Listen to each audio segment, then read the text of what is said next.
ang mga kwento ng pag-ibig, kwento ng buhay at kwento ng pag-asa dito sa Barangay Love Stories. Love Stories.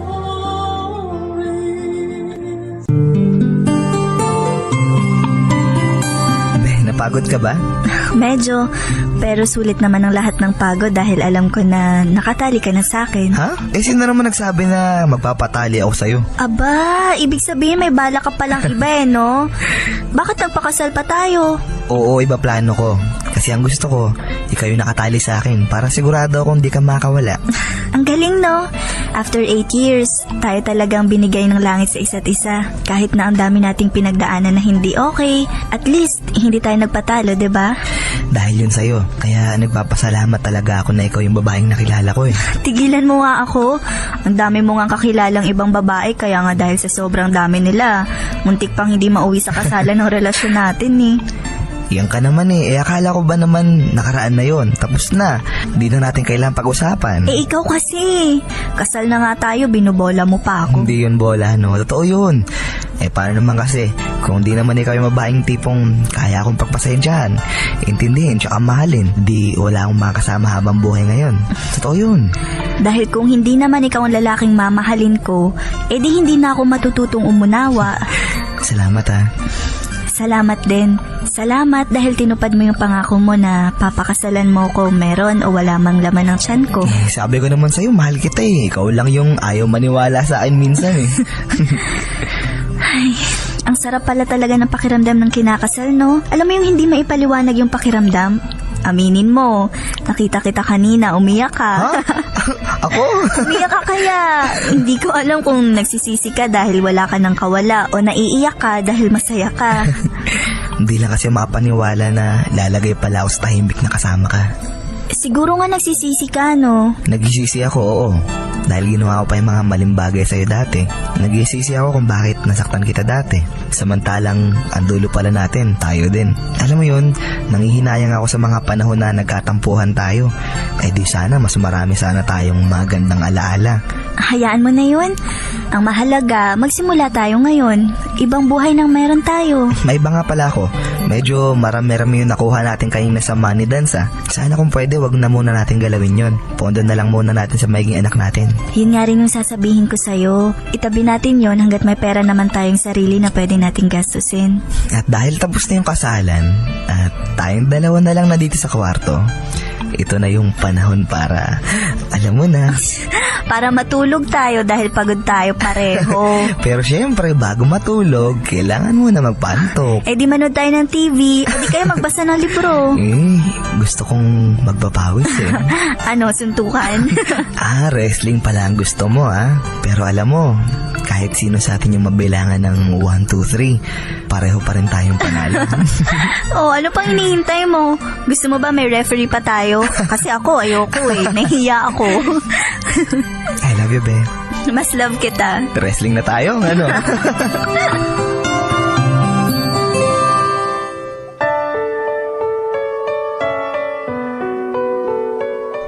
Tama nga ako, Miss M. Napunta sa akin ang huling halakhak. Hindi ko lang basta na itali sa akin si Jeric, kundi legal kaming nagsama bilang mag-asawa. At yun, Miss M, ang isa sa pinakamasayang bagay na nangyari sa buhay ko. Ang malaman na sa paggising sa umaga, katabi ko ang pinakamamahal kong lalaki na nagturo din sa akin kung paano ipaglaban ang totoong nararamdaman. Masarap magmahal, Miss M. Napatunayan ko yon lalo na nung magkasama na kami sa iisang bubong. Alam mo yung walang limitasyon ng oras na magkasama kayo? Yung pakiramdam na hindi man kayo magkasama ng ilang oras, alam mong sa iyo siya uuwi at yayakapin kanya sa buong magdamag habang mahimbing kayong natutulog sa gabi. Yung tipong sabay kayo kakain sa isang mesa at hindi nyo kailangan magpigil ng kilos. Di tulad nung nagde-date pa lang kami at limitado ang oras. Basta, Miss M, iba ang pakiramdam. Hindi maipaliwanag. Totoong parang nasa ulap ang pakiramdam. Sobra na ba, Miss M? Ganito kasi ang talagang naramdaman ko sa feeling ni Jeric. At sigurado ako na maraming sasang-ayon sa akin, lalo na yung mga nakaranas ng magmahal ng sobra at totoo. Ilang buwan pa ang lumipas mula nung ikasal kami, mas marami kaming mga gustong mangyari sa aming buhay. Mga bagay na dati napagkukwentuhan lang namin. Mga kwentuhan na hindi ko akalain na mangyayari sa aming dalawa. Napakasarap bumuo ng pangarap kasama ang taong handaring ibuhos ang kanyang panahon para tuparin ang maraming akala natin ay sa panaginip lang nangyayari. Well, pasensya na Miss M kung ganito ako mag-express ng feelings ko dito sa sulat ko ha. Sa totoo lang kasi, habang binabalikan ko yung mga sweet memories namin ni Jeric, nakakaramdam pa ako ng bahagyang kilig.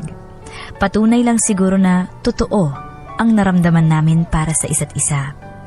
Ganun pala ang pakiramdam ng may asawa. Nakakapagod, pero masaya. Be! Kasi! Be! Oh, ginabi ka na. Halika, akin na yung bag mo. Kumain ka na ba?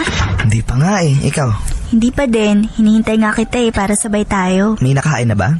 Oo, naghain na ako nung nag-text ka na malapit ka na.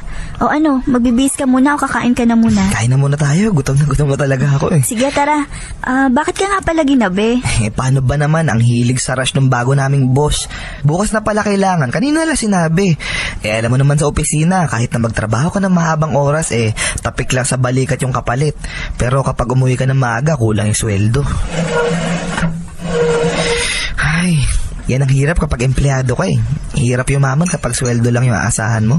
Yun nga Kaya hindi talaga pwedeng ngayon na lalaki o isa lang nagtatrabaho sa pamilya. Alam mo yun, ang hirap kumita ng pera Uy, sarap niya na. Pengi, ikaw, kamusta naman araw mo sa opisina? Ayun, okay naman, katulad pa rin ng dati.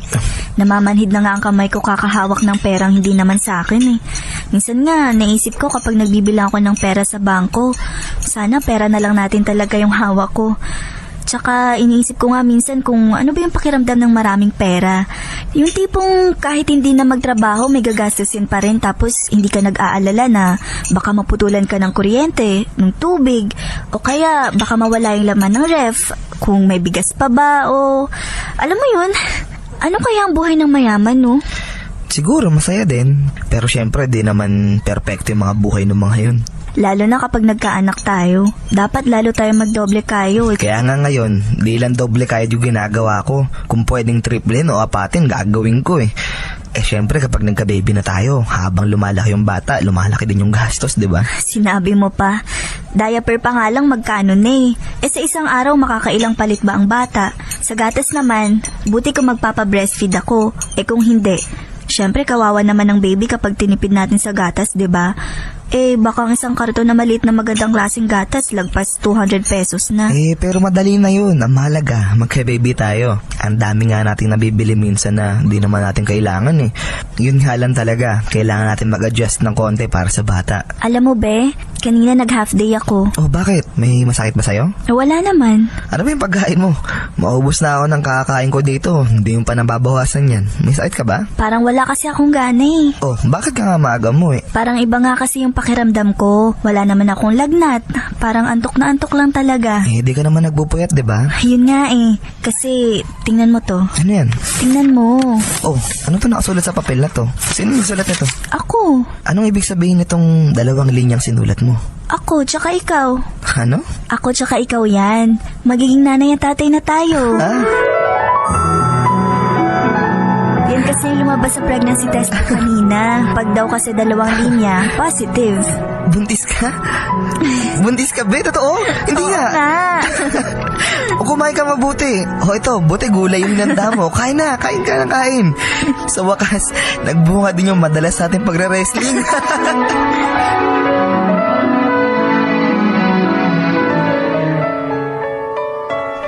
Lahat ng first time, Miss M, unti-unti nang dumarating sa buhay ko at sa buhay namin ni Jeric. Dati, ang saya ko na kaming dalawa lang ang magkasama. At nadoble pa ang saya na naramdaman o baka na triple pa nung malaman ko na buntis ako. Ang sarap kasing isipin na paglabas ng anak namin, pwede na kaming tawaging pamilya. Kumpleto na Miss M ang buhay ko kapag nagkataon dahil sa kauna-unahang pagkakataon, mararanasan ko na ang maging isang ina. Siyempre, hindi rin maiaalis ang takot at kaba. Una, sa pagbubuntis ko. Pangalawa, kung magiging mabuti ba kaming mga magulang para sa anak namin ni Jeric. Kitang-kita ko rin, Miss M, ang saya sa mukha ni Jeric noong mga panahon na yon, nung nalaman niya ang magandang balita. At dahil doon, mas lalo akong naging espesyal sa kanya. Miss M, para akong prinsesa sa bahay namin noon, na halos ayaw pakilusin at pagtrabahuin dahil ayaw niya akong napapagod. At para na rin daw sa magiging anak namin. Lahat ng halos ng gusto ko, ibinibigay sa akin ni Jeric. Bagay na sobrang ipinagpapasalamat ko noon sa langit. Napakagandang regalo ng binigay niya sa akin. Asawang mapag-aruga at anak na nagmula sa akin na bunga naman ng aming pagmamahalan. Maraming buwan pa ang nakalipas at unti-unti ko nang naramdaman ang hirap, Miss M, dahil sa aking pagbubuntis. Naapektuhan na rin ang mood ko at ang pag-iisip. Pero siguro, normal lang naman ang ganong sitwasyon. At isa pa, first time ko namang mabuntis at magdala ng isang sanggol sa aking sinapupunan. And wala akong idea kung ano ba ang dapat gawin ng isang babae na malapit ng maging ganap na ina. Pero Miss M, sa mga pagbabagong yon na nangyayari sa akin, sumasabay naman ang pagbabago sa pagsasama namin ni Jeric. Hindi ko alam kung dahil ba napapagod na rin siya at nahihirapan mag-adjust, or para sa akin normal lang sa asawa ang magkaroon din kami ng hindi okay na time sa pagsasama. Well, sabi ko nga, Miss M, lahat na nangyari sa akin dati ay dahil first time. Kas! Kasi, Umuwi ka pa. pwede ba kasi pagod ako? Ang daming trabaho sa opisina ngayon. Tsaka papasokin mo muna ako sa loob ng bahay bago mo ako imbestigahan. Sino ba naman ang matutuwa? 5:00 ng hapon ang uwi mo, 'di ba? Anong oras na? 10:00 na ng gabi. Kung umalis ka kahit 6:00 ng gabi sa opisina ninyo, kahit mabagal ang traffic, darating ka pa rin dito ng 7:00. Naman, Jeric, alam mo naman na wala akong kasama dito, 'di ba? Tsaka tingnan mo naman ang kondisyon ko. Buntis ako, Jeric, buntis. Alam ko, di mo na kailangan sabihin pa sa akin na buntis ka at ipamukha sa akin na mag-isa ka dito sa bahay. Galing ako sa trabaho, kaya nga ako madalas gabihin dahil nag-overtime ako para makadagdag man lang kahit ng konti sa sweldo ko. Para kanino ba tong ginagawa ko? Para sa akin ba to? Hindi kasi. Para sa atin to. Lalo na sa may anak natin. Pagod ako. Hindi naman ako naglalaro sa opisina eh. Halos di na nga ako kumain para lang makatipid eh. Imbis na tanungin mo ako, naghapon na ako, yan yung sasalubong mo sa akin. Nag-aalala lang naman ako dahil kahit isang text, wala akong natanggap mula sa'yo. Paano pa ako mag-text sa'yo habang nasa opisina ako? Nasa locker yung cellphone ko eh. Tsaka alam mo naman bawal yung cellphone sa working area namin. Puro kami call kaya nalobat ako. Pwede ka naman tumawag sa landline na opisina. Paano ka tatawag doon? Kung hindi busy, wala ka daw sa table mo dahil nasa conference room kayo ng mga katrabaho mo at ng boss mo dahil nagmi-meeting. Alam mo naman pala kung anong ginagawa ko dun. Hinihintay pa kitang maghapunan para may kasabay ako. Gutom na nga ako eh. Pati tong bata nadadamay. Bakit di ako kumain? Wala naman sa akin yung kakainin mo, diba? Nagluto nga ako kaninang umaga bago ako umalis para kapag may gusto ang kainin dito, makakain mo. Oo nga, pati yung bata nadadamay sa kaartehan. Ako naman kasi. Pakinggan mo nga yung sinasabi mo. Kung pagsalitaan mo ako, samantalang dati hindi mo ako masabihan ng maarte. Ngayon, porket ang laki ko na, ginaganyan mo na ako. Hindi naman yung ibig ko sabihin eh. Ano ba kasi? Tapos iiyak ka na naman. Alam mo naman di makakabuti sa bata yan, di ba? Anong gusto mong gawin ko? Tumawa sa mga sinabi mo? Tama na nga yan. Kumain na tayo, tara na. Kumain ka mag-isa. Nalipasan na ako ng gutom. Kasi naman, wag mo na muna isabay yung ganyan sa sitwasyon mo ngayon. Kawawa yung bata eh. Tara, kumain na tayo dito. Ayoko nga eh. Aray! Bakit? Aray ko, Kasi ang sakit ng tiyan ko. Kaya nga ako tumatawag kanina sa'yo para sabihin na medyo masakit ang tiyan ko eh. Aray! Tara, tayo ka. Dahan-dahan lang. Alika. Aray ko! Aray! Manganganak na yata ako, Jerry! Aray! Dahan-dahan lang. Aray! Yan na yata para... lumalabas na dugo sa akin, Jerry! Manganganak na yata ako! Alika. Jerry! Dali na sa ospital, tara. Dahan-dahan lang.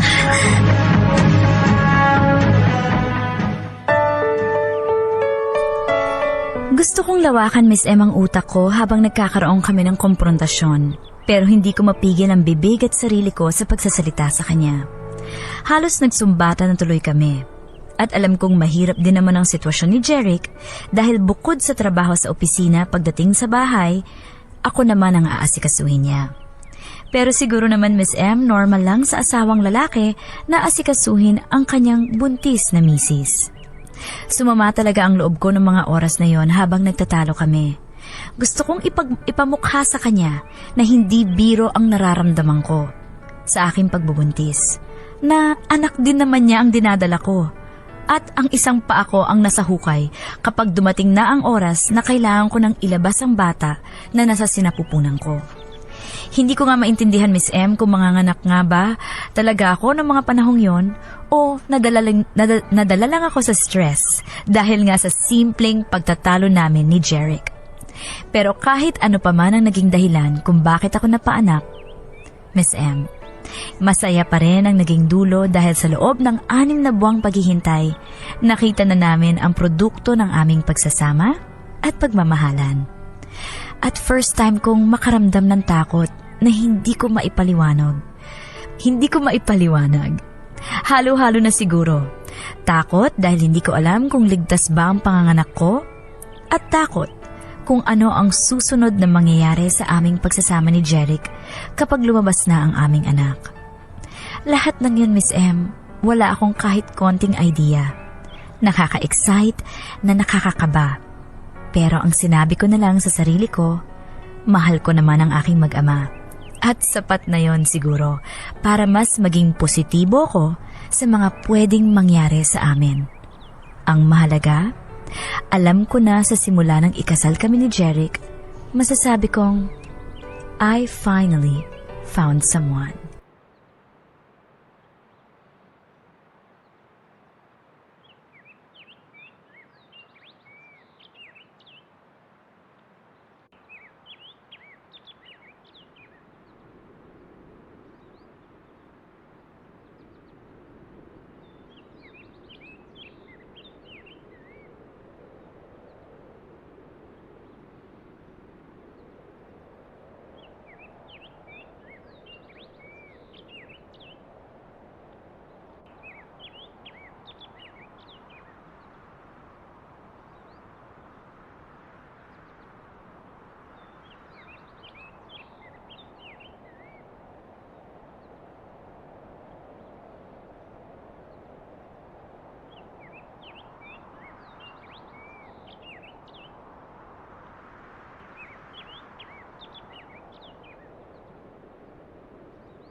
MOR 101.9, my only radio for life. I finally found someone by Bryan Adams and Barbara Streisand. Finally, nahanap ko na siya. Eto na siya. Ito na yung taong mamahalin ko. Ito na. Sure win na. Pero sabi nga naman nila, hindi daw lahat ng relationships sure win, 'di ba? Hindi lahat ng pagsasama aray, ano ba yun? Ano yun? Bakit may humuhuni? Hindi lahat ng pagsasama alam nating smooth sailing lagi. Laging may ups and downs. Tulad ng kwento ni Cassie sa atin, no? Kasi ganun naman talaga eh. Miski naman hindi kayo mag-asawa, boyfriend mo pa lang, ano expect mo? Lagi na lang kayong okay? Pero, bago rumiak si Miss M, bago ako bigay ng aking tips, eto muna ang text messages at Facebook messages ng ating mga listeners. Sabi dito ni Mel ng Calamba, Laguna, magandang hapon Miss M. Ang ganda naman ng storya. Kakakilig naman. Sana nga malampasan nila ang lahat ng pagsubok na darating sa kanila. Pakibati naman ang mahal ko na sana mabasa ang message ko. Pangit magparamdam ka naman po, hindi ako magpakali sa pangit ang tawag niya. Pangit, magparamdam ka naman po, hindi ako mapakali sa kakaisip sa'yo. Mahal na mahal kita. Coming from Mel. Mel ng Calamba, binasa ko na yung message mo. Sana magparamdam nga si Pangit. Okay, si Fem ng Barangay Pulido, GMA Cavite, sabi niya, love has its ups and downs, its twists and turns. Love leaves us pain, teaches us until we learn something, and even if it takes us so long, it will always take us to where we belong. Taray! I like this. Love it. Okay, si Arnel, sabi niya magaganda kasi ang kwento ng MOR. Pilit na ginagaya pero hindi naman mapantayan. More power MOR 101.9 for life. Uy, salamat po. Uy, speaking of more power. More power sa mga tindero at tindera, sa mga maret pare ko dyan. Mga Mars, dyan sa Divisoria. Totoo ang chismis. Hindi lang si Miss Emang nagsasabi. Confirmed ko na kanina sa producer kong si Edu. Pag pumunta ka rin sa Divisoria Mall o kahit saan dyan sa DV, in fairness sa kanila, halos yung lahat ng mga stall doon. Saan ka? Dear MOR. Lalo na pag weekend. Syempre, dahil namimili ang mga tao, masarap na meron kang sounds at dramang pinakikinggan. Okay. Eto naman, coming from Hailam Episcope. Sabi niya, madami man ang naging hadlang, sana po maging maganda ang at maayos ang pagsasama ninyo. Wala man lang ako sa amin, nakikinig pa rin ako. At wawa naman na nakikinig sa amin, hindi makapakinig kasi wala ako. Ano ba yan? Di utusan mo sila, buksan ang radyo nila. Gandang tanghali Miss M, babati po ang bandingan ng pasaway sa MOR. Jen of Las Piñas, sabi niya, masarap talaga sa pakiramdam pagising mo sa umaga, mukha ng taong mahal mo ang nakikita mo. Pero hindi lang puro saya ang darating sa buhay, sana maging matatag ka sa mga pagsubok na darating sa buhay nyo. At paano daw magpapadala sa inyo ng kwento? Gusto kong i-share yung karanasan ko sa love life. Pwede rin ba dito i-send? Mare, wag mo i-text. Ang haba. Kung gusto niyo po magpadala ng inyong kwento, ang love life ninyo, ang love story niyo, of course, you can email us. Kung mahilig ka na rin lang mag-email, Dear MOR, DEARMOR 1019@yahoo.com. Ayan, pwede. Or, pwede ring sulat kamay. Minsan mas feel, pagka talagang sinusulat mo, hahanap ka ng papel, kuha kang ballpen. At sumulat sa amin sa Dear MOR, care of Miss M, care of Baby Girl Hasmin, or kay DJ Popoy. ABS-CBN Broadcasting Center, Sergeant Esguerra Avenue, corner Mother Ignacia Street, Barangay South Triangle, Diliman, Quezon City. At syempre, babasahin ko rin. Nagtanong kasi ako sa Facebook, sabi ko, kayo ba, paano nyo ba napapatibay ang love life mo with your special someone? Sabi dito ni Iya Saison, sabi niya, simple lang po, Miss M. Trust, time, caring, loving, and commitment. Oh, gusto ko yan. Sabi naman dito ni Kim Sang-ri, Nox, Korean. Para sa akin po siguro, tiwala lang yan sa isa't isa. Dahil ang isang pundasyon sa samahan ang pagtitiwala. Kasi sa amin, Miss M, ang partner ko, kahit anong pagsubok na dumarating, sabay po namin hinaharap. Kaya po siguro going strong pa rin kami. Ayan. Lahat daw ng mga taga Barangay Calabasa, Haen, Nueva Ecija nakikinig. Thank you so much. Okay, sabi naman dito ni Nietzsche 14. Hindi talaga maiiwasan ang masaktan when it comes to love. Kung minsan talaga may mga bagay na di kayo magkakasundo at di magkakaintindihan, pero kung love nyo ang isa't isa, buong araw man kayo magtalo, at the end of the day, you still find yourself saying sorry. Ayan. Okay, si Andrew Ford, sabi niya, para mapatibay ang isang relationship, kailangan lang ng unawaan, maayos na pasunuran sa isa't isa. Pag ayaw mo at hindi niya gagawin, pag ayaw niya, syempre, wag mo rin gawin. Oh, yun na nga. Correct. Ba't ka pa mangungulit? At eto naman ang tips ni Miss M kung paano patibayin ang isang relationship kahit may ups and downs kayo. Kasi ang relationship parang roller coaster yan. Minsan pataas, minsan pababa. Hindi naman laging smooth sailing, di ba? Eto lang yan. Gamitin natin ang sikat na salitang push. Talagang, pinilit ko to. Pero in fairness, effective. Pakinggan nyo. Ang push. Bakit push? P-U-S-H. Yan po ang spelling ng push. And P... Nakasambaduy pero ang bongga to. Ang P ay prayers. Totoo. Bakit? Lagi dapat kayo nagdadasal na sabay. Or ipagdasal mo ang iyong partner. Tip ni Miss M yan. Kahit buzet ka na sa kanya, inis ka sa partner mo, ipag-pray mo siya. Huwag mong ipag-pray na, Lord, sana mamaya madapa siya. Huwag ganon, ha? Ang prayer mo dapat lagi, Lord, patibayin mo relationship namin. Dapat, sana Lord, kahit nag-aaway kami, bigyan mo kami ng patience, ng honesty, ng humility. Kailangan marunong kami magpakumbaba. Ayan. P, prayers. Importante yan. Eto na. You, understanding. Kailangan may understanding sa relationship. Siyempre, dapat iniintindi mo yung partner mo. Kunyari, hindi siya nakapag-text. Hindi siya nakapag-text sa'yo. Ba't hindi siya nakapag-text? Kasi nasa work. Maging understanding ka naman. Huwag ka naman yung OA na parang, ba't hindi ka nag-text? Alam mo naman katabi niya, boss niya. Intindihin mo naman, o kaya, ba't hindi mo ako tinawagan kagabi? Anong oras ka nagpapatawag? 1:00 na madaling araw? Intindihin mo naman, tulog na yung tao. Kailangan may understanding. Always look at the other situation. Diba? Tingnan mo yung sitwasyon ng partner mo. Bakit hindi niya nagawa ang isang bagay? Bago ka rumiak, bago ka magalit at girahin mo siya, mare, intindihin mo muna. Kasi kailangan may understanding. S. S is for sweetness. Kailangan may sweetness ang isang relationship. Kunyari, sa boyfriend mo, naiinis ka sa kanya, hindi pwedeng hindi ka sweet kasi nga ang relationship pinagtatrabahuan yan eh. Kahit 3 years na kayong magkasama at memorize mo na ang bawat nunal sa mukha niya, ang bawat pimple na lumalabas sa kanyang mukha. Kahit kilala mo na siya at medyo may sawa factor, dapat hindi nawawala ang sweetness. The best marriages at yung best relationships, kaya nagtatagal yan kasi ang ine-effort ang pagiging sweet. Effortan mo naman, wag mawawala ang sweetness. And last, P-U-S-H. Ang H ay honesty. In fairness sa honesty, be honest. Maging tapat sa iyong partner. Yan. Mga nagigilty. Maging tapat sa partner mo. Huwag kang magulo dyan. Lagi mo sabihin sa kanya yung nararamdaman mo, pero say it in a nice way.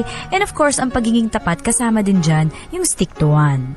Diba? Tandaan, yung tip ni Miss M for today, ang push. Prayers, understanding, sweetness, and honesty. Kahit pinilit ko, effect naman, diba? At yan mga kapamilya, abangan niyo po ang ikalawang bahagi ng Dear MOR dito sa MOR 101.9, My Only Radio for Life. #Dear MOR Weekends. Dear MOR, ilang linggo pa lang ang nagdaan, Miss M, mula nung ako'y nakapanganak at hindi naging biro ang lahat ng mga sumunod na nangyari. Nakabukod kasi kami ng bahay ni Jeric, kaya wala kaming mga magulang na pwedeng umalalay sa amin para alagaan ang aming anak. Nandun ang pakiramdam na halos minsan hindi ko na alam anong gagawin ko sa tuwing umiiyak ang bata. At hindi ko rin alam kung paano patahanin. Yung kahit antok na antok ka na, hindi ka pwedeng matulog dahil kailangan mong bantayan ang baby. Kahit na gusto kong ipikit ang mga mata kahit sandali, hindi ko magawa. Dahil sa tuwing naririnig ko ang iyak ng aming anak, kailangan kong bumangon. Hindi talaga simple ang maging magulang. Totoo ngang makakabayad lang tayo ng pagkakautang natin sa ating mga magulang kapag naranasan na nating maging nanay o o tatay sa sarili nating anak. Isa pa, naging komplikado ang sitwasyon namin ni Jeric dahil sa pagiging busy ng asawa ko sa trabaho.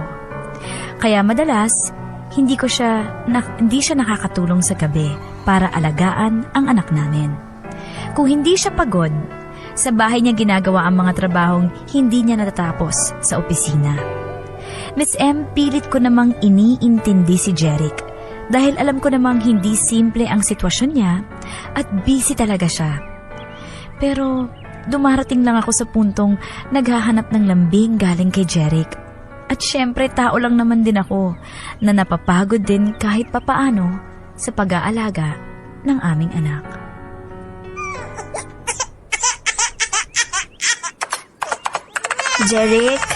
Jeric, paabot naman ng bote ng gatas nitong bata, oh. Oh, ito. Hindi ito, yung isa. Kanina pa to tinimple, panis na to. Alin ba? Yung isa nga. Ito? Oo, yan. Oh, Jeric, pwede ka ba umabsent bukas? bakit? Para naman may kasama kami ni baby dito sa bahay. Papuntahin mo kasi dito si nanay minsan para may kasama ka tsaka may katulong ka sa pag-aalaga kahit papano. Ikaw na lang kasi bukas. Isang araw ka lang naman na-absent eh. Hindi pwede, ang daming trabaho. Isang araw lang mawawala, malatambakan na ako ng gagawin ko kinabukasan. Naku, parang isang araw lang naman eh. Ako din naman kasi yung may hirapan eh. Bakit? Akala mo ba simple lang mag-alaga ng baby? Alam ko naman yun. Oh, baby, tahan na. Tahan na, baby. Ayaw tayo samahan ng daddy mo bukas eh. Paano? Mas mahalaga daw kasi yung trabaho. Tahan na ha. Mahalaga naman kasi talaga yung trabaho kasi dahil doon tayo kumukuha na ikakabuhay natin. Hindi naman kasi ikaw yung kausap ko eh. Si baby. Oh, bakit na naman umiiyak yun? Teka lang ha, titingnan ko. Ay naku, nagpupo pala. Jeric, paabot naman ng pamunas tsaka diaper oh. Ikaw na. Lapag mo na muna sandali yung bata dyan sa kama oh. Sige na. Malapit ka lang naman sa lagayan ng gamit niya. Kasi may tinatapos ako eh. Kita mo naman nagmamadali na nga ako dito. Gabi na. Parang yun lang eh. Anong pamunas ba? Yung nasa gilid sa tabi ng tubig. Oh, ito. Bakit ka naiinis? Kasi ba naman, pwede ka naman tumayo dyan eh. Utos ka pa ng utos. Malapit ka lang din naman dyan na. Ay, nako. Sasala na nga lang muna ako. Matapos ko na muna to. Sige, unahin mo yung trabaho mo kaysa dito sa anak mo. Pwede ba kasi tama na? Kahit minsan hindi mo pa naranasang magpuyat at bumangon para palitan man lang ng diaper tong anak natin.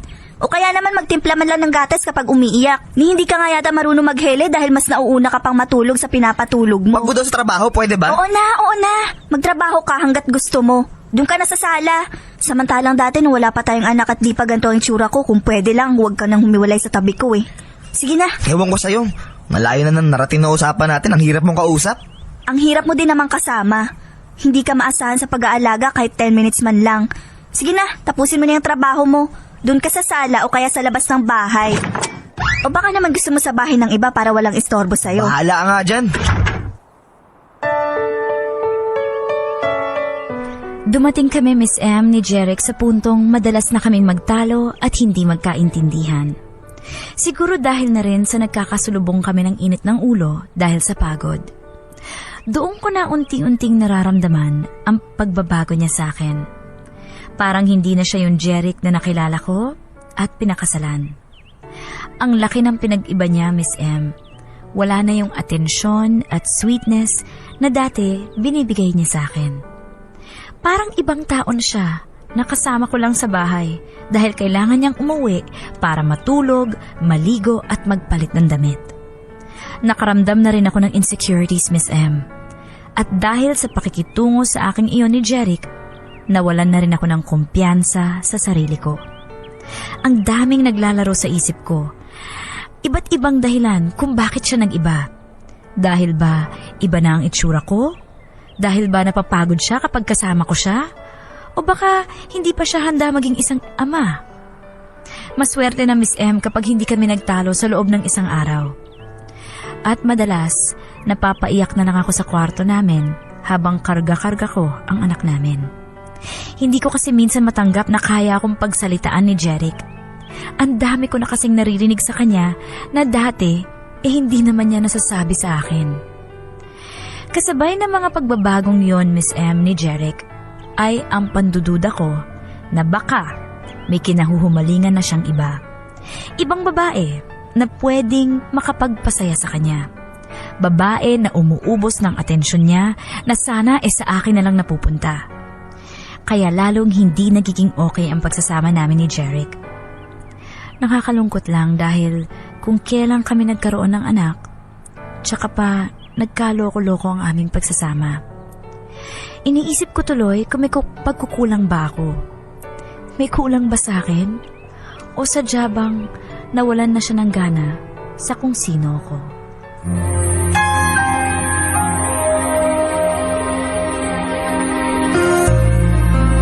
Jeric, mag-usap nga tayo. Yung boses mo, natulog yung bata. Kaya ko yan patulugin ulit kahit magising. Ang mahalaga makapag-usap tayo Tungkol ngayon. na naman saan? Ano tungkol saan? Una, ano ba tong bahay natin? Bahay mo ba talaga to o ginagawa mo lang boarding house na uuwi ka lang kung kailan mo gusto? May on-site project kami sa opisina kaya out of town kami lagi. Eh di sige, dahilan mo yan eh. Pangalawa, ano bang tingin mo sa akin? Yaya o asawa? Ano ba namang klaseng tanong yan, Cassie? Matinong tanong. Tanong ng isang asawa na naninibago sa lalaking pinakasalan niya. Sagutin mo nga. Ano ba pinagasabi mo? Anong naninibago ka? Anong nagbago? Naging busy lang naman ako Nagbibigay naman ako ng kailangan dito sa bahay. Lalo na sa anak natin. Yan, diyan ka magaling. Sa katwiran mo na yan. Kaya hindi baling hindi ka maging ama sa gawa at alaga basta makapagbigay ka ng pera. Akala mo sapat na yung ganon, ha? Ano ba kasi? Nakairata na yung bunganga mo Kaya naghanap ka ng ibang babae dahil sawa ka na sa akin. Ano? Anong ano? Ako ang dapat magtanong sa'yo niyan, Jeric. Sino yun at bakit? Ang liit-liit pa nitong anak mo, gumagawa ka na agad ng kalokohan? Ano bang gusto mo? Magkalat ng lahi mo? Magkaroon ng kapatid ang anak mo sa iba na halos kaedad niya? Ano? Ewan ko sa'yo. Yan!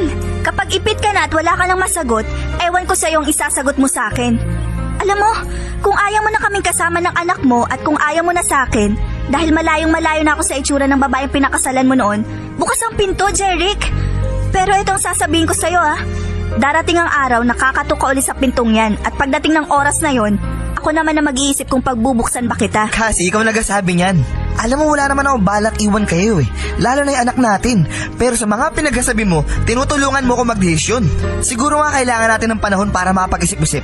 Pero huwag ka mag-alala, tuloy pa din yung pag-sustento ko sa bata. Alam mo, di ko akalain ganyan ka. Ang laki ng pinag-iba mo. Mas lalo naman ako. Hindi ko inisip na babalik ang dati mong ugali at mas magiging malala pa. Mahilig ka talaga. Hindi na makontento sa isa. Lumayas ka na. Kaya kong buhayin ng anak ko na mag-isa.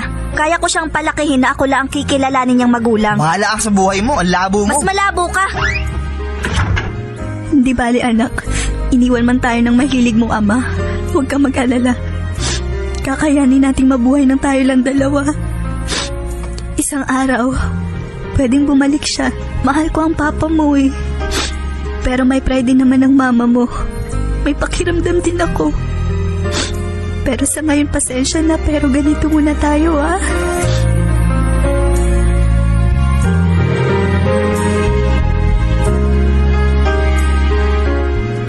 Nangamba ako, Miss M, sa kung anong buhay ang mangyayari sa amin ng aming anak kung wala si Jeric sa piling namin. Sa isang iglap, Miss M, nawala lahat ng plinano naming mag-asawa. Naisip ko na baka nagkamali ako ng desisyon nang sabihin ko sa kanya na kaya ko mabuhay nang wala siya. Halos araw at gabi umiiyak ako sa sama ng loob dahil sa nangyari sa amin. Ang hirap ng mag-isa, lalo na kung may pinapalaki kang bata. Binalikan ko, Miss M, yung mga alaala naming dalawa. Yung mga araw na magkasama kami na parang hindi na matatapos basta magkasama lang kami. Ang hirap, Miss M. Ang hirap-hirap. Dagdag pa ang katotohanang mahirap lumaki ang bata na walang kinikilalang ama. Nagsisisi man ako sa mga nasabi ko. Tapos na Isa pa, sobra na rin naman kasi akong nasasaktan sa pakikitungo sa akin ni Jeric. Pero Miss M, aaminin ko, mas masakit ang mapagdesisyonan niyang wag nang umuwi sa bahay. Miss M, sa kabila ng mga nangyari, alam ko sa sarili ko noong mga panahon na yon na mahal ko pa rin si Jeric. Nandun pa rin ang pag-asa ko na isang araw ay magbabalik siya sa aming mag-ina, kahit na alam kong walang kasiguraduhan yon. Pero habang hindi pa nangyayari ang araw na yon, kinailangan kong magpakatatag para sa amin ang aming anak. Kailangan kong maging determinado sa buhay. Hindi pwedeng habang panahon ko na lang ibuburo ang sarili ko sa kalungkutan dahil lang sa hindi naming pagiging okay ni Jeric. Buti sana kung ako lang ang mahihirapan. Pero hindi. May isang inosenteng bata na madadamay dahil sa kagagawan ng kanyang mga magulang. At iyon, Miss M, ang hindi ko hinayaang mangyari. Bumangon ako. Itinuloy ko ang buhay ko at nagsikap. May ilang panahon din akong nawalan ng balita kay Jeric. At kung meron man akong masagap na impormasyon, iyon ay hindi kagandahan dahil may ibang bahay na raw siyang inuuwian. Pero ganun pa man, nandun pa rin ang paghihintay ko na isang araw, may Jeric na muling darating sa aming mag-ina. Cassie? Cassie? Jeric? Mukhang dumating din yung araw na sinasabi mo na kakatok ako Ngayon, iniintay ko kung papapasukin mo ako uli. Di lang sa bahay, kundi sa buhay niyo na anak ko.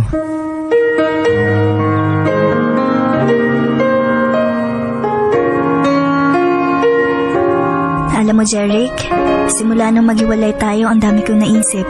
Ang dami kong naalala. Mga alaala nung hindi pa tayo kasal, nung kinasal tayo, at nung nagsama tayo bilang mag-asawa. Naalala ko kung ilang beses mo ako sinabihan ng I love you, kung gaano mo ako kadalas yakapin at halikan. Naalala ko rin yung sinabi mo na gusto mo ako yung nakatali sa'yo para hindi ako makawala. Pero alam mo, yung ginawa mo, ikaw rin naman mismo ang kumalag ng tali sa ating dalawa eh. Pero kahit na kinalag mo ang tali, siguro hindi mo lang namalayan nakakapit pa rin ako sa lubid na yon. Hindi ako bumitiw, Jeric. Kahit ngawit na ngawit ng kamay ko sa paghahawak, tiniis ko. Mahirap kalimutan ng isang taong mahal mo ng totoo. Sorry Cassie. Na-pressure lang siguro ako, nadala. Tama ka, ako yung malabo. Kasi nung tumagal, nabulag ako kaya hindi ko nakita yung pagkakaiba ng mali sa tama. Kahit anong gawin ko, Jeric, hindi ko matanggal sa isip ko eh. Lalo na sa puso ko. Hindi lang dahil sa anak natin, kundi dahil yun ang gusto ko. Siguro nabigla lang din ako sa mga sinabi ko noon na pinalayas kita. Pero walang mangyayari kung papairalin ko lagi ang pride. Isa pang pagkakataon kasi, hindi ko nasasayangin yun. Huwag ka nang mangako. Sapat na mga sinabi mo nung kinasal tayo. Sana lang kaya mong gawin. Nasa hirap at ginhawa, tayong dalawang magkasama. Gagawin ko yun, gagawin ko. Handa ka na bang pumasok ulit sa bahay natin? Di lang sa bahay natin, pati sa buhay niyo ng anak natin. Pasok ka. Salamat. Yung bata, natutulog. Kasi sorry talaga. Tama na. Ang mahalaga nandito na ulit tayo.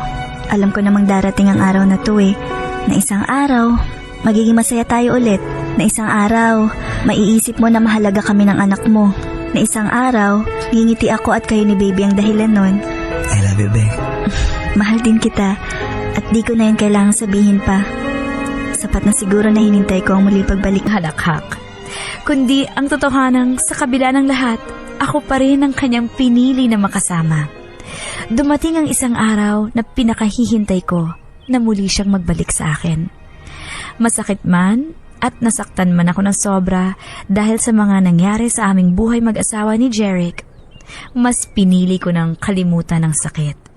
Kaysa naman mawala ang pamilyang minsan naming pinangarap buuin at natupad. Sa lahat ng hindi okay na nangyari, marami pa rin akong natutunan. Na hindi sa lahat ng panahon ng relationship at pagsasama, magiging masaya. Talagang may dumarating na mga bagay na mahirap labanan, mahirap iwasan. Pero kapag nagpakatatag, maraming malalagpasan. Hindi simple ang buhay may asawa, lalo na at kung first time mong papasok sa ganoong kaseryosong setup. Totoo pala, Miss M, na ang pag-aasawa ay di parang mainit na kanin na kapag isinubo ay iluluwa. Totoong totoo. Ang buhay may asawa ay parang kape sa umaga. Kahit gaano kainit, hahanap-hanapin mo pa rin. Pipilitin mong inumin. Kahit sobrang init, never mong iluluwa. Hihintayin mo lang lumamig ng bahagya. Dahil iyon ang makapagbibigay sa iyo ng satisfaction at ng fulfillment. Miss M, sa bawat luha ay may katapat na saya. Sa bawat pagmamahal, may katumbas na sakit at ligaya. At sa bawat relasyon, may sakripisyo. Dahil kapag natuto kang magtiis, doon mo lang masasabing nagmahal ka pala ng totoo. Sa ngayon, Miss M, masaya kaming magkasama ni Jeric. Kapiling ang aming anak. Kinalimutan na namin ang kung anumang mga nangyari sa nakaraan dahil ang mahalaga ay ang kasalukuyan.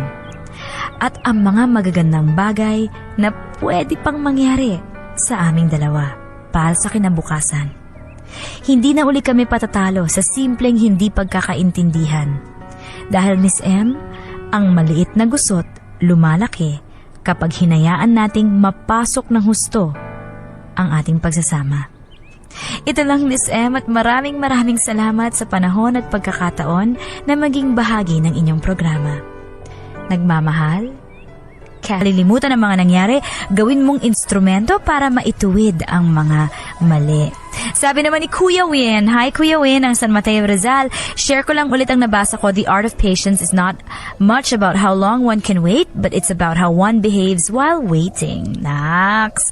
Ganda niyo naman magbigay ng message. Na-inspire akong pagandahin pa yung mga tips ko.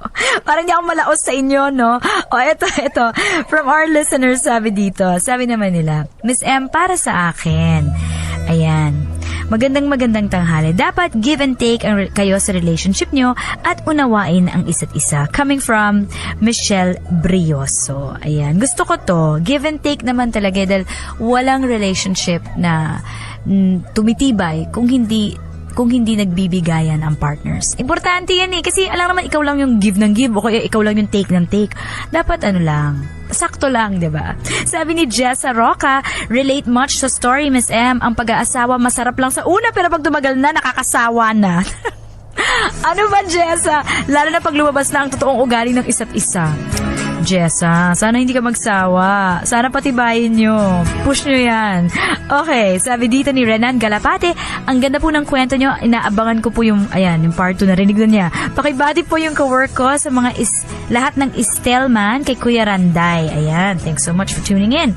Sabi ni Lorcy Mendez, napapatibay namin yung relationship namin kahit malayo kami, long distance relationship kami dahil sa trust, love, understanding. Masaya po kami ngayon ng partner ko. Well, ito po ang masasabi ni Miss M. In any relationship, it takes work. Ang relationship, tinatrabaho yan. Hindi yan parang wala lang, kayo na, o di ganun na lang. Hindi trabaho yan paghihirapan nyo yan. Kumbaga, mag-i-invest kayo ng oras, ng panahon, para pagandahin at palakasin ang inyong pagsasama. Yun lang yon mga Mars. At yun ang secret ingredient. Kailangan trabahuin mo yung relationship mo. Hindi pwedeng ganun-ganun lang. Kasi nga, kung hahayaan mo na masaktan ka dahil may ginawa partner mo, tapos magagalit ka, hindi ka magiging understanding, di anong ending nun? Kailangan, sa bawat na ginagawa natin sa isang relationship, pinatitibay po natin at pinaghihirapan.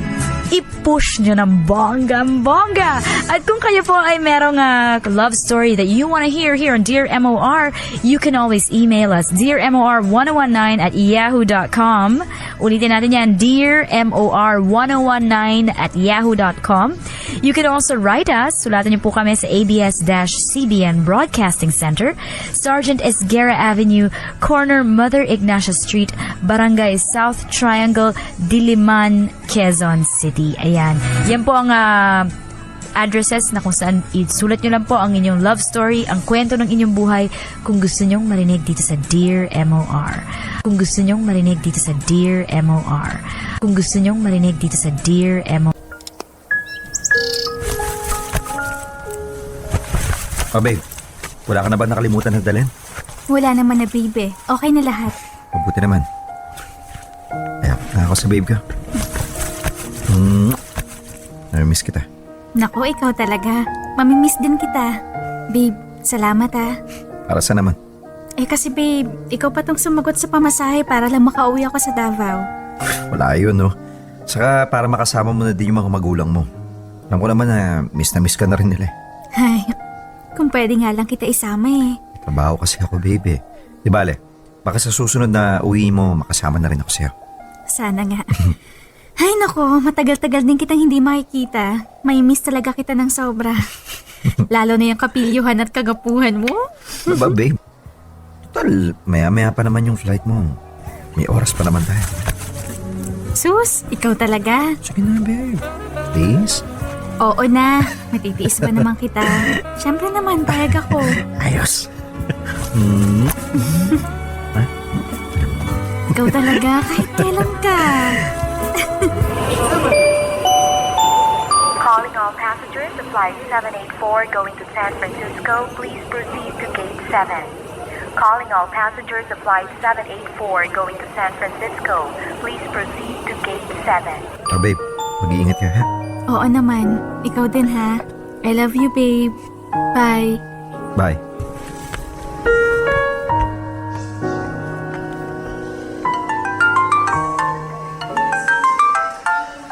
Hello? Hello, pre. Nasaan ka? Nasa airport. Bakit? Kuha mo dyan. Hinatid ko kasi si Maris eh. Uuwi kasi siya sa kanila sa Davao eh. Ganun ba? May gagawin ka ba? Wala naman. Ba, ayos. Tama. Baka sa amin, shot tayo. O sige pre, papunta na ako. Bilisan mo, ha? May susunduin pa tayo. Ha? Sino naman? Basta pumunta ka na dito, malalaman mo rin mamaya. Oo na, papunta na. Sige, bye. Takis na lang. Sige. Pre, sino ba kasi susunduin natin dito? Mga kainuman natin na chicks. Yan lang, bata pa yan. Ha? Anong bata? 16 years old pa lang siya.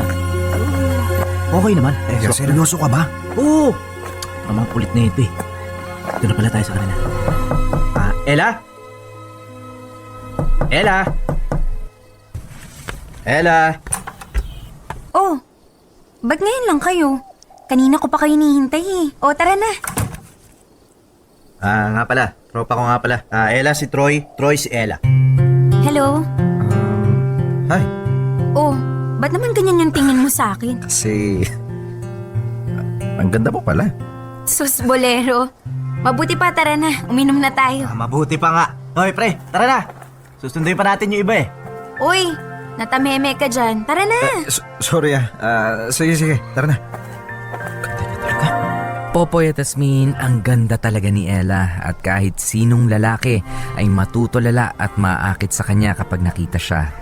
Yun nga lang, 16 years old pa lang siya, minor de edad pa. Ako naman 21 anyos na nung panahon na yun. Aminin ko habang nagiinuman kami ay hindi maalis ang tingin ko kay Ella. At sa palagay ko nga, na love at first sight na ako sa kanya.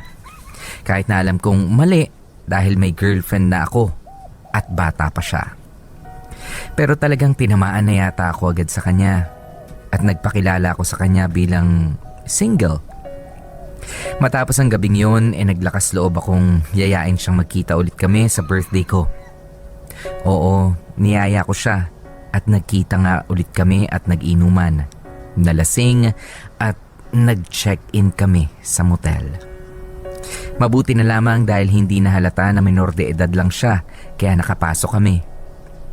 At doon na nga may nangyari sa aming dalawa ni Ella at naulit pa yon ng sumunod na araw. At dahil sa kaka-endo ko pa lamang sa trabaho ay nagpasya akong sorpresahin si Maris at dumalaw sa kanila sa Davao.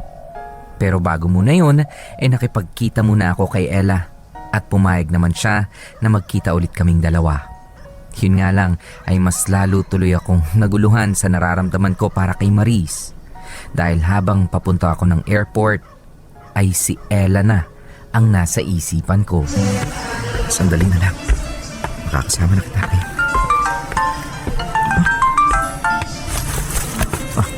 Hello Ken. Patawag ka. Ay, ikaw ha? Salo pa ha? Nakatsat ko si Ella. Kikita pala kayong dalawa eh. Oo na. Ano naman ngayon? Nang, may balita lang naman ako. Ikaw naman kasi, pre. Hindi ka na nagkikwento sa akin. Saan na tayo mag-uusap pare? Nasa airport ako. Ano naman ginagawa mo dyan? Bakit uuwi na ba si Maris?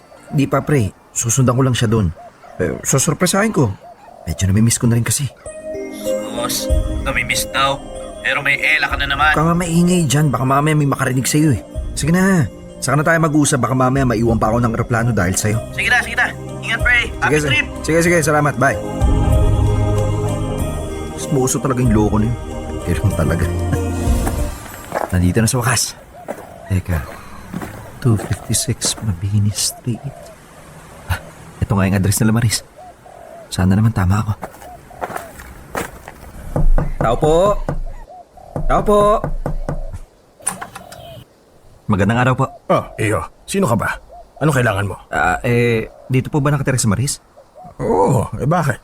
Anong kailangan mo sa kanya? Ako po si Troy. Ako po yung... ano? Tay, kakain na po. Teka, Troy? Babe?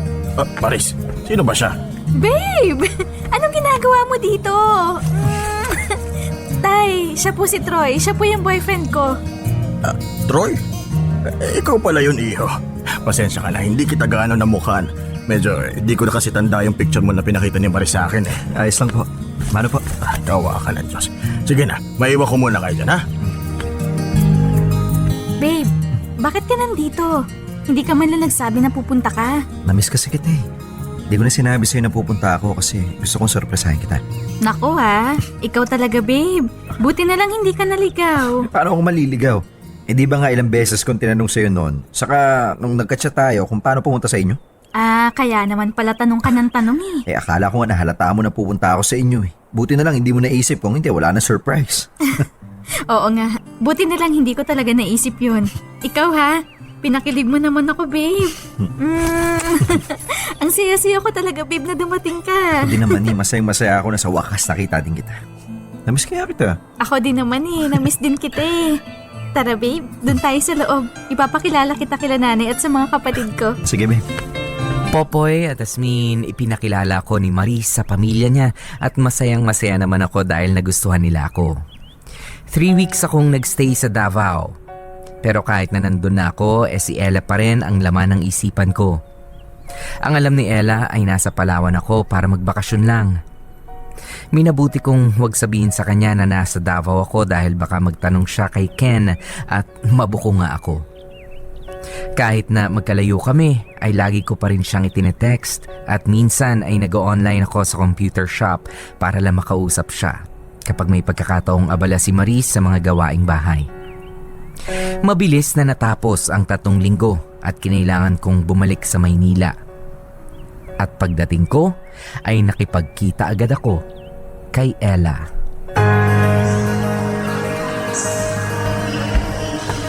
Sa wakas, kabalik na rin ng Manila. Excited na ako makita ulit si Ella. Namiss kita, Ella. Ako din naman eh. Namiss kita. Teka, may tumatawag yata sa'yo. Stop po naman. Oh, bakit pinatay mo yung phone? Baka mamaya importante yun. Huwag mo na isipin yun. Sige lang yun, nag-aayang uminom. Sige, ikaw bahala.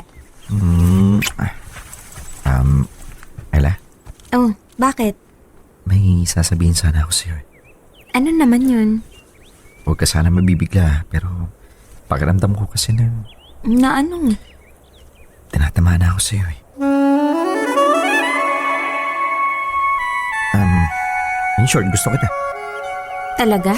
Oo naman. Di kasi mawala sa isip ko simula nung nakilala kita eh. Palagi kitang hinahanap-hanap. Ang boses mo, ang mukha mo, ang katawan mo, basta lahat-lahat. Ikaw lagi yung laman nitong isip at puso ko. Nako, totoo ba yan? Baka mamaya niloloko mo lang ako ah. Hindi no, totoo lahat ng sinasabi ko.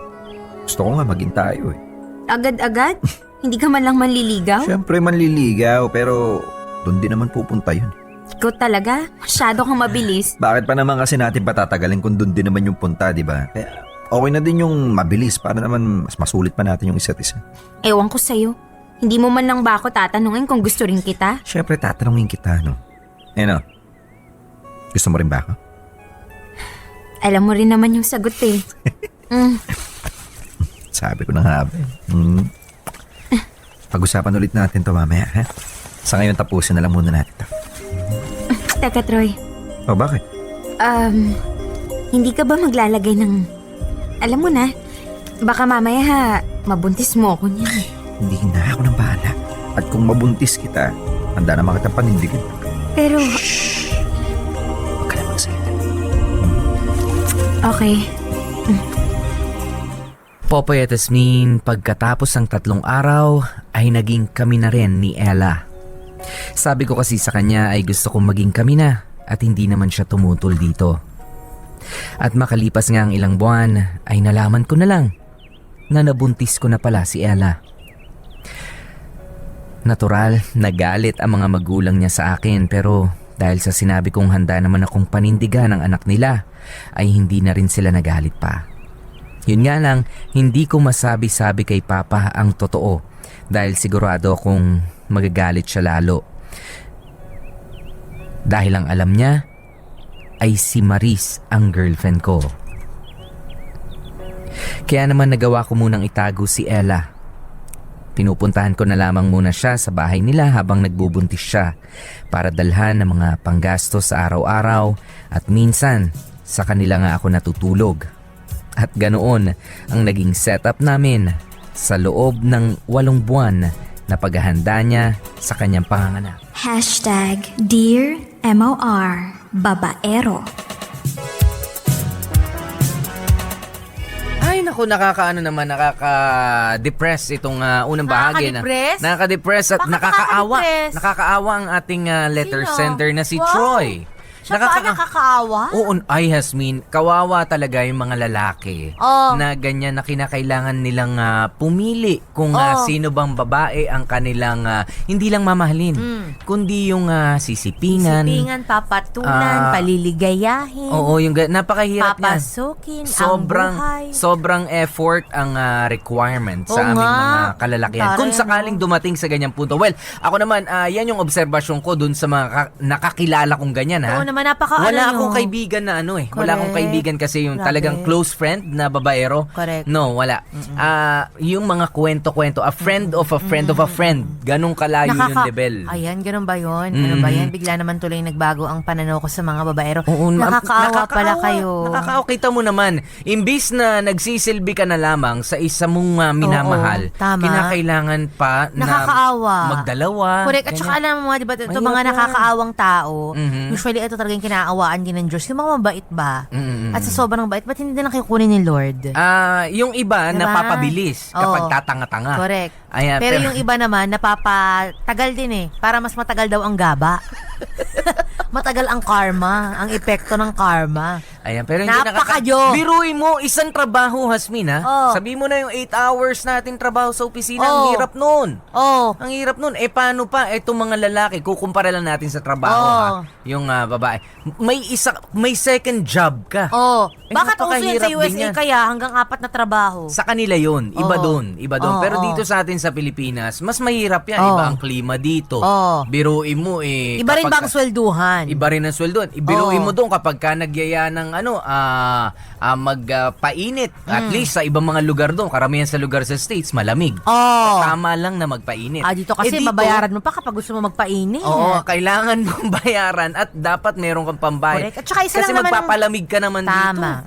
Saka isa lang naman din ang Actually, yung mga babae na mga babaero, nagpapainit talaga yung mga yan. Babae? Yung mga babae, yung mga chicks ng mga babaero.